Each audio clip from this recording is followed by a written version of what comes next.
दोस्तों, क्या होगा अगर आप अपनी क्रश के साथ किसी दूर समुद्र में बीच आइलैंड पे फंस जाए। घर, फैमिली, फ्रेंड सबसे दूर, सिर्फ दो लोग एक सुनसान आइलैंड पे जहां सिर्फ घने जंगल हो और दूर दूर तक कोई इंसान दिखाई न दे। आज की कहानी ऐसे ही दो लोगों की है जो अपने सर्वाइवल के लिए कुछ भी करने को तैयार थे। तो देर न करते हुए आज की एक्सप्लेनेशन को शुरू करते हैं। Cult insight presenting blue lagoon the awakening. Movie की शुरुआत में हम एमी नाम की एक लड़की को देखते हैं जो सुबह सुबह उठने के बाद स्कूल जाने के लिए तैयार हो रही थी। उधर दूसरी तरफ हम डीन नाम के लड़के को देखते हैं जो कि सुबह उठने के बाद फ्रेश होकर गेम खेलने बैठ जाता है। तभी डीन के पापा, जो कि एक अमीर बिजनेसमैन थे, वो डीन को स्कूल जाने के लिए कहते हैं। स्कूल पहुंचने के बाद उनके टीचर उन्हें एक ट्रिप पे ले जाने की बात करते हैं जो कि उनके स्कूल का एक प्रोजेक्ट था, जहां की उन्हें समुद्र की सैर कराई जाएगी। ये बातें सुनने के बाद सारे स्टूडेंट्स काफी एक्साइटेड हो गए। अगले दिन सुबह सारे स्टूडेंट्स बस पे चढ़ जाते हैं जो कि उन्हें ट्रिप पे ले जाने वाला था। अपने डेस्टिनेशन पे पहुंचने के बाद सभी एक शिप पे चढ़ जाते हैं जिस शिप का नाम मोंटे कार्लो था। इस पे चढ़ने के बाद सभी स्टूडेंट्स खूब मस्ती करते हैं और शराब, गांजा, नशा हर चीज का आनंद लेते हैं। लेकिन स्कूल अथॉरिटी को इस बात का पता नहीं था कि उनके स्टूडेंट्स शिप पे गांजा नशा करने वाले थे। तभी अचानक उस शिप के पास एक पुलिस की बोट आ जाती है जो कि वहां रेड मारने वाले थे। इसी बीच एमी का पैर फिसल जाता है और वो शिप से नीचे पानी में गिर जाती है, जिसे देखकर डीन पानी में कूद जाता है एमी को बचाने के लिए। दोनों अब लाइफ बोट पे चढ़ जाते हैं, लेकिन डीन पुलिस की प्रॉब्लम में नहीं फंसना चाहता था, इसलिए वो लाइफ बोट की रस्सी को काट देता है जो कि जहाज से बंधी हुई थी। डीन को लगता है कि पुलिस की बोट जब आगे चली जाएगी तब वो अपने जहाज का पीछा करके उस पे चढ़ जाएगा, लेकिन डीन को बाद में मालूम पड़ता है कि उसके लाइफ बोट पे कोई मोटर ही नहीं है जिससे वो जहाज का पीछा कर सके। इसका मतलब था कि दोनों अब इस समुद्र के तूफान में फंस चुके थे। उधर सारे स्कूल अथॉरिटी और स्टूडेंट्स एमी और डीन के गायब होने से बहुत परेशान हो गए थे। अगली सुबह हम देखते हैं कि एमी और डीन समुद्र के बीच में आ गए थे और उनके फोन भी पूरी तरह भीग चुके थे। तभी उन्हें दूर से एक आइलैंड दिखाई देता है और दोनों जैसे तैसे लाइफ बोट की मदद से उस आइलैंड की ओर जाने लगते हैं। किसी तरह वो दोनों आइलैंड तक आ जाते हैं और नीचे उतरकर बोट को किनारे लगा देते हैं। डीन उस बोट से फ्लेयर गन निकाल लेता है और अपने पास रख लेता है। दोनों ही अब इस आइलैंड के जंगल की ओर आगे बढ़ते हैं। एमी को ऐसा लग रहा था कि कुछ ही दूरी पे कोई ना कोई रेस्टोरेंट या कोई होटल उन्हें दिख जाएगा। डीन को भी भरोसा था कि कोई ना कोई उन्हें ढूंढते हुए इस आइलैंड तक आ ही जाएगा। उधर दूसरी तरफ हम देख पाते हैं कि डीन और एमी के पेरेंट्स बहुत परेशान थे और उन्हें ढूंढने के लिए पुलिस और अथॉरिटी की मदद लेते हैं। डीन और एमी जंगल की तरफ आगे बढ़ते हुए एक खूबसूरत सी जगह पे आ जाते हैं, लेकिन वहां ज्यादा देर तक ना रुकते हुए दोनों मदद की उम्मीद में आगे बढ़ते हैं। कुछ देर चलने के बाद दोनों को रियलाइज होता है कि ये एक सुनसान आइलैंड है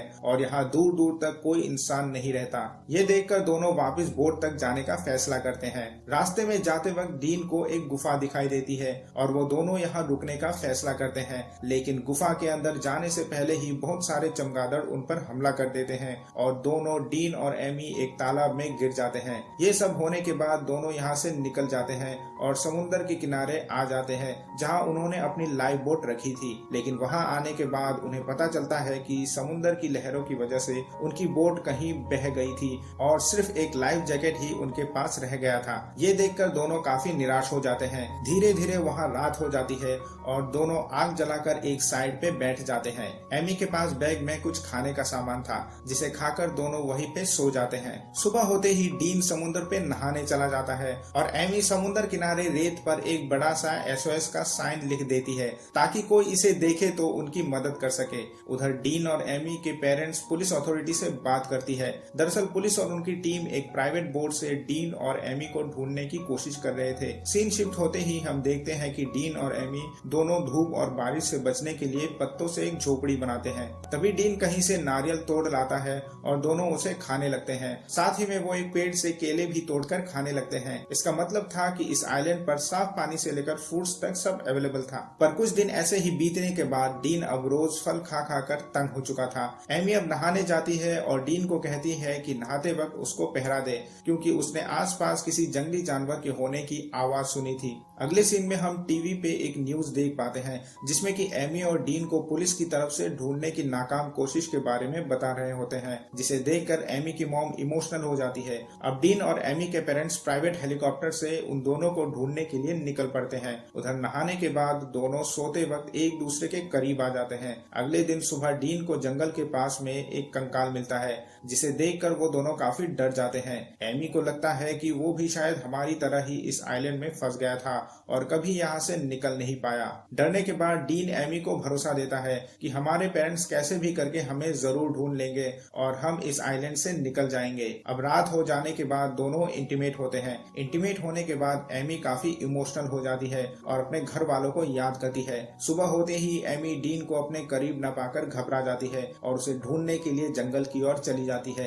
एमी सामने देख पाती है कि डीन उस कंकाल के डेड बॉडी को दफनाने लगता है, क्योंकि वो उस अनजान डेड बॉडी को अंतिम विदाई के लिए श्रद्धांजलि देना चाहता था। उसी दौरान एमी को पैर फिसलने की वजह से चोट लग जाती है और डीन उसकी चोट पे पत्तों से मरहम पट्टी कर देता है। दोनों इस आइलैंड पे अकेले रहते रहते एक दूसरे से इमोशनली काफी जुड़ जाते हैं। डीन एमी से अपने माँ के बारे में बात करता है, जो कि बचपन में एक कार एक्सीडेंट में मारी गई थी। डीन तब छोटा था। ये बात करते करते डीन इमोशनल हो जाता है। वही दूसरी ओर मीडिया में ये बात फैल चुकी थी कि 1 महीने से ऊपर उनके लापता होने के बाद अब ऑफिशियली उन दोनों की तलाश को रोक दिया गया है। पुलिस और अथॉरिटी का मानना था कि शायद अब वो दोनों इस दुनिया में नहीं रहे। ये बातें सुनकर डीन और एमी के दोस्त परेशान हो जाते हैं। साथ ही में उनके पेरेंट्स भी उन्हें ढूंढने की नाकाम कोशिश के बाद अब निराश होकर उम्मीद छोड़ देते हैं। डीन के पापा जैक एमी की मम्मी को बताते हैं कि कैसे डीन के मॉम की डेथ के बाद उन्होंने डीन का ख्याल रखा था और अकेले उसको पाल पोस कर बड़ा किया। इन सब बातों के बाद एमी की मम्मी निराश होकर अपने घर लौट जाती है। अगले सीन में हम देखते हैं कि डीन और एमी अपने अकेलेपन को खूब एंजॉय करते हैं। ऐसा लग रहा था उन दोनों ने अब यहाँ एडजस्ट करना सीख लिया था। इसके बाद एमी और डीन फिर से इंटीमेट होते हैं और एक दूसरे से बात करते हैं। डीन एमी को बताता है कि स्कूल से ही वो एमी को पसंद करता था,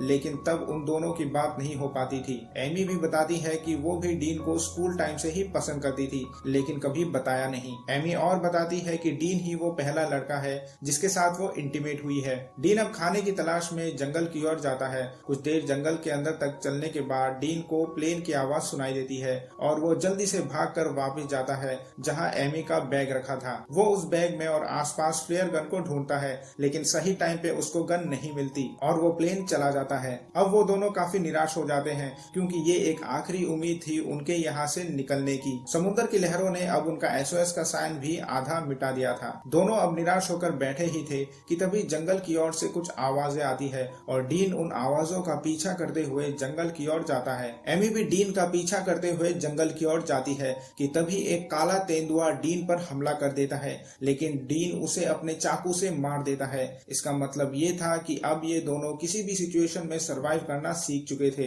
एमी भी डीन के साथ अब समुद्र से मछलियां पकड़ना सीख गई थी। एमी जंगल से फ्रूट्स कलेक्ट करती है और डीन के साथ अपने झोपड़ी को फिर से बनाने में मदद करती है, जो कि तूफान से गिर गई थी। उधर डीन के पापा डीन के रूम में उसके सामान को देखकर भावुक हो जाते हैं। सेम वही हाल एमी के घर वालों का भी था, जो उसके कपड़ों को देखकर उसकी मॉम इमोशनल हो जाती है। स्कूल में भी अब सब नॉर्मल हो चुका था, क्योंकि सबने उम्मीद छोड़ दी थी उन दोनों के वापस आने की। एमी एक पत्थर में लकीर खींचकर रोज दिन गिना करती थी कि कितने दिन उन्होंने इस आइलैंड पे बिता दिए। तभी एक दिन आराम करते वक्त ऊपर से एमी पर पानी की एक बोतल गिरती है और उसके कुछ दूसरे सामान भी गिरते हैं, जो कि कई दिनों से उन्हें नहीं मिल रहे थे। दोनों जब ऊपर की ओर पेड़ पर देखते हैं तो एक बंदर दिखाई देता है, जिसके पास उनका फ्लेयर गन भी था। ये देखकर डीन उस बंदर को फ्लेयर गन वापस देने को बोलता है, पर वो बंदर गन से खेल रहा था कि तभी एमी उसे एक केला दिखाती है, तो वो बंदर फ्लेयर गन को नीचे गिरा देता है और एमी उस गन को उठाकर फ्रस्ट्रेशन में ऊपर की ओर एक गोली चला देती है। डीन इसके बाद एमी पर नाराज हो जाता है, क्योंकि अब इस पे सिर्फ एक ही गोली बची थी। कुछ दिन बाद जब डीन मछली पकड़ रहा होता है कि तभी फिर से प्लेन की आवाज सुनाई देती है, लेकिन इस बार वो दोनों कोई गलती नहीं करते और फ्लेयर गन से सही टाइम पे गोली चला देते हैं। इसके बाद सीन शिफ्ट होता है और हम देखते हैं कि डीन और एमी को रेस्क्यू कर लिया जाता है और वो दोनों अपने घर वालों से मिलते हैं। घर लौटने की खुशी में एमी की फैमिली एक छोटी सी पार्टी रखते हैं, जिसमें एमी के सभी दोस्त और डीन और उसके पापा आते हैं। पर पूरी पार्टी में एमी बहुत बिजी होती है, जिसकी वजह से वो डीन से बात नहीं कर पाती। इसके बाद दोबारा सब कुछ नॉर्मल हो जाता है। दोनों स्कूल जाने लगते हैं, लेकिन डीन और एमी दोनों के बीच में दूरियां आ जाती है। कुछ दिनों तक दोनों एक दूसरे से बात नहीं करते। डीन अपनी माँ के कब्रिस्तान में जाता है और वहाँ पे पहली बार वो खूब रोता है और अपनी माँ को कुछ फ्लावर चढ़ाकर थैंक्स बोलता है। फिर कुछ दिन बाद एमी के सारे दोस्त एक पार्टी ऑर्गेनाइज करते हैं, जिसमें एमी आती तो है लेकिन उसकी नजरें डीन को ढूंढ रही होती है। तभी अचानक वो डीन को देखती है जो बाहर बारिश में भीग रहा होता है। इसके बाद दोनों एक दूसरे से मिलते हैं और आई लव यू बोलते हैं। इसी के साथ मूवी का हो जाता है द एंड।